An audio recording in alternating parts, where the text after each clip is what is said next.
Hello बच्चों, let's start the question. And the question says maxillary palps in housefly is option A unsegmented, कोई भी segment present नहीं है. Option B three segmented, three segments present है. Option C है हमारे पास five segmented, five segments present है. या फिर option D है कि maxillary pulp ही क्या है, absent है. तो let's start with our key concept. The key concept of this question is maxillary palps. Maxillary palps ये क्या होता है? तो ये प्रेजेंट होता है हाउस फ्लाई के अंदर. तो इसको हम बोलते हैं एंटीने एंटीना लाइक स्ट्रक्चर. क्या होता है? ये एंटीना लाइक स्ट्रक्चर होता है. और ये प्रेजेंट होता है हाउस फ्लाई के अंदर. और ये अटैच होता है किसमें? तो ये अटैच होता है प्रोबोसिस में. प्रोबोसिस में किसके? हाउस फ्लाई के. और ये बेसिकली किस में हेल्प करता है? तो ये हेल्प करता है in the testing of food. किसमें? In the testing of food.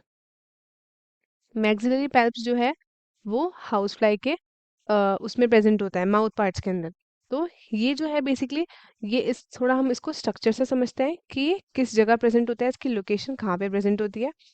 तो सबसे पहले हम ड्रॉ करेंगे हाउस फ्लाई का स्ट्रक्चर. तो ये कुछ इस तरीके से है हमारे पास. ये ये है हमारे पास कंपाउंड है. यहाँ पे दो कंपाउंड है प्रेजेंट होता है हमारे पास. ये हमारे पास प्रेजेंट होता है ओसिलर प्लेट. ये कंपाउंड है हमारे पास.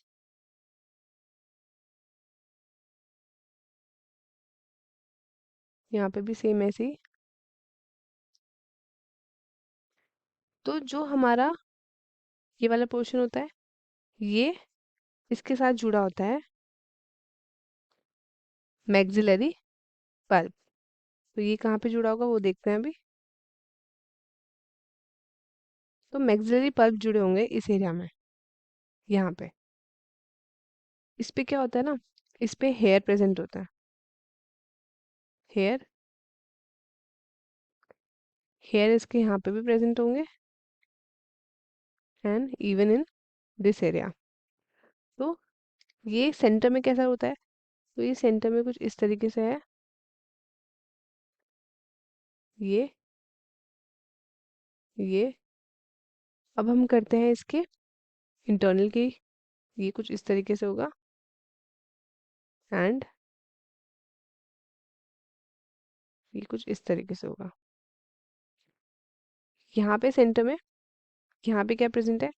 तो ये है हमारे पास pre oral aperture. Pre oral aperture. तो यहाँ पे हमारे पास प्रेजेंट होता है मैंडिबल्स. ये क्या प्रेजेंट है? ये हमारे पास है मैक्सिलरी पैल्प. Maxillary palp. तो ये कैसे होता है? तो ये एंटीना लाइक स्ट्रक्चर आपको दिख रहे हैं. तो और यहाँ पे प्रेजेंट होता है एंटीना. एंटीना प्रेजेंट होता है यहाँ पे. ये है उसकी कंपाउंड आई. कंपाउंड आई. ये क्या प्रेजेंट है? तो ये है हमारी ocellar plate. Ocellar plate with ocelli. ये प्रेजेंट होता है. एंड देन और क्या प्रेजेंट होता है? ये हमारे पास क्या है? इसको हम बोलते हैं रोस्ट्रम. और ये हमारे पास प्रेजेंट होता है हॉस्टेलम. हॉस्टेलम. तो मैक्सिलरी पल्प की लोकेशन हमने देख ली. ये वाला हिस्सा ये क्या कहलाता है? Maxillary pulp. तो अब हम चलते हैं क्वेश्चन की तरफ. क्वेश्चन में हमसे क्या बोला है? जो मैक्सिलरी पल्प है हाउस फ्लाई का वो कैसा होता है? तो as you can see it is unsegmented. ये कैसा होता है? ये होता है अनसेगमेंटेड. तो जो मैक्सिलरी पल्प होता है हाउस फ्लाई का वो क्या होता है? वो होता है अनसेगमेंटेड स्ट्रक्चर. अब हम ऑप्शंस में देखते हैं कि अनसेगमेंटेड कहाँ लिखा है. पहला ऑप्शन है हमारे पास अनसेगमेंटेड, तो ये हमारा सही है। सेकंड ऑप्शन है हमारे पास 3 सेगमेंट। अभी हमने पढ़ा कि वो अनसेगमेंटेड होते तो 3 सेगमेंट एंड 5 सेगमेंट्स नहीं होगा और एब्सेंट नहीं होगा, क्योंकि मैक्सिलरी पल्प्स प्रेजेंट होते हैं हाउस फ्लाई के अंदर। जो उसके माउथ पार्ट्स होते हैं ना हाउस फ्लाई के, तो उसमें क्या क्या प्रेजेंट होता है? एक तो प्रोबोसिस होता है, शॉर्ट आपके मैक्सिलरी पल्प्स होते हैं, लेब्रम, एपीफेरिंग्स, हाइपोफेरिंग्स, तो ये सब प्रेजेंट होते हैं। तो मैक्सिलरी पल्प जो है एब्सेंट नहीं होगा, तो ये भी ऑप्शन क्या हो जाएगा हमारा? गलत हो जाएगा। तो हेंस हमारा करेक्ट ऑप्शन है option A, that is unsegmented. Unsegmented. तो स्टूडेंट्स, आई होप आपको क्वेश्चन अच्छे से समझ में आया होगा। All the very best and thank you.